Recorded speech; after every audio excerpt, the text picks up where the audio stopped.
Welcome back to the C-Diddily Lorelocke, a Nuzlocke type with an emphasis on storytelling. Rules and overview in the description below. When we last left our hero, we had just beat the 7th gym leader, which hospitalised 3 of my Pokemon. We caught 3 shiny Pokemon and planted ourselves firmly in place for our next challenge to save Arvin's dog. So we ran into this giant, weird, mammoth-looking dude and jumped inside its body to start our battle with it. It's Sada. Apparently this Pokemon is a special one from Area 0, so we need to subdue it. We lead with Merlin, who gets off and Intimidate, lowering its attack, and then just 2 waterfalls and it runs away like every time does. We scan the horizon, unable to find the giant thing, before finally finding it and run over to it, and then much like every Titan, it goes BAM! On the wall, has a snack. Arvin shows up, well, it chows down, and then post-snack, it goes... Super Saiyan mode! And the 2v1 commences. Merlin's still about. Waterfall does a quarter damage now, meaning we can't 2-shot it. Arvin pulls some weight, lowering its speed and getting Razor Leaf, which flinches it, which is sick, because it allows our heavy-hitting, gentle-souled Merlin, the wizard, to just spam through waterfalls, causing this sick-ass looking elephant to shrink down into atoms like every Titan, allowing us to do what we came here to do, try and fix Arvin's dog. This is the penultimate title bout, and so after this, there's only 1 Titan left to hopefully get this good old boy back to his best self. Obviously, the sandwich thing Goku wants to eat, so out he pops, as does Mabastiff. All dogs in play eat their sandwiches. Goku powered up again, allowing him to now glide about the region. Arvin says he is still not a full power, and it's probably a mental block as opposed to a physical one, suggesting Goku is traumatized by something that happened in the past. This HM does not do an awful lot to heal Mabastiff, but it's okay because the next one will. It has to. Oh, it's Sada again, and she tells me that Goku can now glide and to keep up the good work, which is obviously what we're going to do. Back on the beautiful snowy mountains, we are here to get our 8th and last gym badge. We are 1 step closer to the goal, and we're going to land on our feet this time. No hospitalizations. Once we're done here, I'm going to be even closer to learning about why I'm here. We have a team picnic before the battle. I wish Billy was here. He'd make light work of the next gym. But no way, Merlin, Larry and Wussy can do it. We all know what must be done and how we're going to do it. Little did I know how determined some of the team are. Wussy has been putting in that work in his Pokeball. Remember to like and subscribe, and while you're down there, turn notifications on because we are approaching the end of the story and you don't want to miss any of the upcoming episodes. Oh, look, it's the homie Nimona waiting for us. She doesn't wish us luck because we don't need it. We got this in the bag and she'll be in the crowd cheering along with La Prima, who she's gone to find. Chatting with the reception man who welcomes us and tells us we got to do the snow slope run, which frankly I'm gassed about. I love a snowboarding mini game. He tells me to go chat to another member at the top of the mountain, so that's what we are doing. All I got to do is ride a Pokemon down the slope. Well, I got better experience riding Pokemon, so me and Goku ready to rock. I love snowboarding mini games. I remember playing Final Fantasy VII for the first time, and there's a snowboarding mini game in that, and I just remember absolutely loving that. I used to then also go to like the casino games place where I could then just replay the snowboarding mini game. It was great. And with that, the gym test is passed and we can go get our 8th gym badge. Chatting with the receptionist, we start our last battle. Grusha is an ex-snowboarder. The gym challenge makes a little more sense now, right? They are a gym leader who specializes in ice types, which is why I would have loved Billy here. He would have made short work of it. Grusha leads with Frostmoth, the bug ice type, and Wussy comes out. 1 Iron Head gets the 1 shot with absolute ease. An Iron Tail on the Bear Tick doesn't get the 1 shot, but leaves it on like 5 HP. The incoming Earthquake does nothing due to our ability Earth Eater, absolutely clutch. And then an Aquadet does nothing, and then the Ice Bear falls to an Iron Head. Wussy clutching this up. The lame normal Colors to Titan comes out, and we take a liquidation, and then just boom, boom, Iron Heads back and forth. The cycle repeats, he goes down. Time for the silly hat time.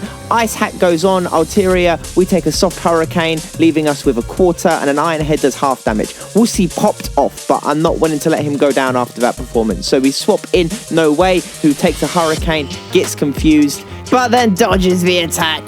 Pop off.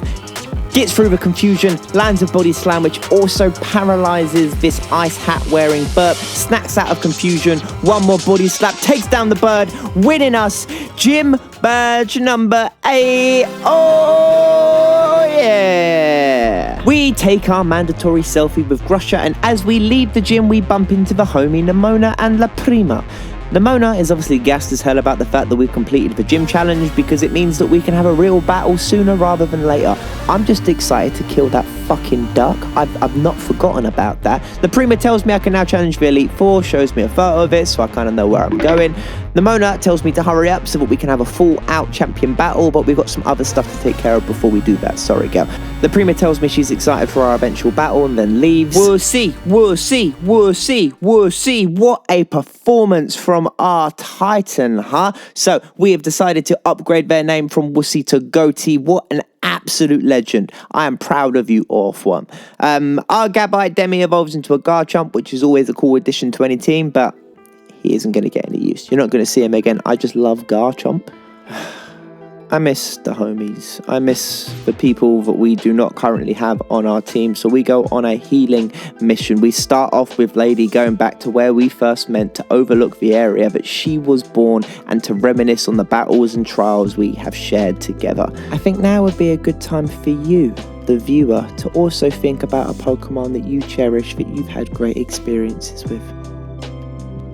We head back to the cave where I met Billy for the first time and a mad glitch happened. I've never seen that one before, but dripping wet, we spawn back on land.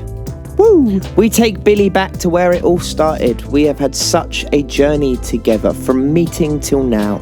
Billy is scar-ridden from the battles he has fought and lost. The effort and loyalty Billy has given me since that fateful day when our paths crossed is undeniable. The love and friendship that I have developed with this dog reminds me of Arvin and Mabashtif. I would do anything for this guy, and I know that Billy feels the same way. Standing where we first met, I know that it fills Billy with life and vigor. I'll let him run around chasing and hunting future US presidents while I sit and think about how grateful I am to have a friend like Billy. Not just Billy though, every Pokemon I've met on this journey has become a dear and close friend. I'm feeling very nostalgic. Seeing the friendships I've developed in this picnic, understanding each of these beautiful creatures has bettered my life. And maybe that's why I've been put here. Some god has given me a chance to better my life and build bonds and make changes in this world. I think it's imperative I say this, but you should cherish the people that you have in your life. Tell the people you love in your life that you love them. Tell your family, your friends. Hell, comment on this video. I'll have a pinned comment you can say, I love you back to me. Following that, we go exploring. I know from here on out, I got nothing but tough battles ahead, so I want to collect resources and see if we can find any more friends to join the team.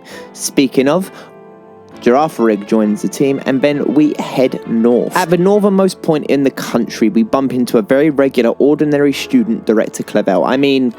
He asks for my opinions on Cassiopeia, and I share their bag of riddles. He tells me that he doesn't think that Cassiopeia put together Operation Starfall out of hate, but for another reason he hasn't figured out. We lead the charge of a battle with Mr. Harrington, who's just an old dude who was here to give the team star boss his piano lessons and wants to test my resolve. So we absolutely clap him. Post-battle, Mr. Harrington congratulates me, but warns me that Ortega is stronger than him, which isn't really difficult. And then Law Drop, Harrington used to be the director of the academy. Now he gives Ortega personal tutoring. What? Cassiopeia tells me to wipe the penultimate base off the face of the world, and we intend to do just that. Ortega is a fairy type specialist and has a sick cane. He's a big fan of pink, and I'm gonna kick him into next week. He gives rich kid vibes from the fit and his general demeanor, and as a working class poor man, I am here to eat. He leads with Azumarill and I lead with Goatee. We use Sandstorm to make us stronger and do gradual chip damage on the Water Rabbit. We take about 40 damage, and then our Iron Head flinches even if it doesn't do a lot of damage. Iron Tail does much more damage, taking him into the red, but another Aqua Tail leaves us with less HP than I would like. One final Iron Head takes down the rabbit, and out comes Doshbun, the bread dog. He hits us with a crunch which does nothing, and I have to say I'm really proud of Goatee. He's come such a long way since the beginning of our journey together. One final Iron Head takes down the dog made of bread, and we send out Merlin, who then tanks an incoming player off with ease and does loads of damage with a waterfall. But silly Merlin falls in love with the little pink thing. Take a body slam, probably loves having his little body rubbed up against him and getting paralyzed because of it.